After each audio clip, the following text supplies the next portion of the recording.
test is something that can be used with children between the ages of 4.5 to 6.5 at present, and there are 10 sub-tests which I'm going to show you in just a moment, looking at phonological skills, pre-reading literacy, motor skills, balance and memory. So before these children are going to be ready to be tested on any proper reading or spelling test, these are things that we can actually draw attention to earlier than that.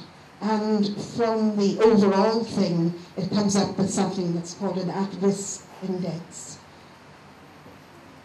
And the research that they're coming out with is saying that actually this is good, this is excellent. When I say it's called the early screening test, there are a battery of tests that come from the same organisation. There is the screening test, which is for primary and secondary children, and there's the dyslexia adult screening test, which is used with people who are over 16 years. So it goes right through the age range.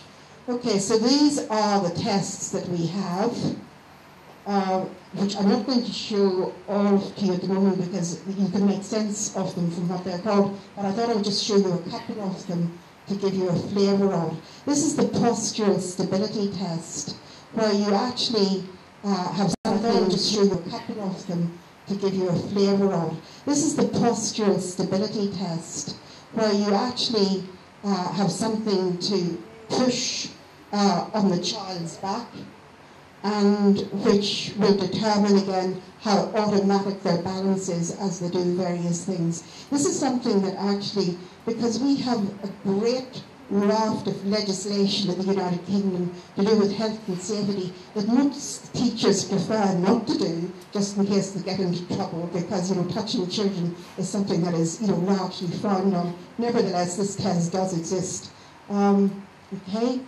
The rapid naming one, I thought I would just give you a flavour of that as well, because that certainly links with one of the very, very good, highly predictive tests which have been used for many, many years in looking at children who've got speed of processing problems. So what they do is they rehearse with you, they practice that they know what these things are called, so they go hand, boat, bird, tree, bed, and then they have a card full of these things that they have to name accurately and as fast as they can.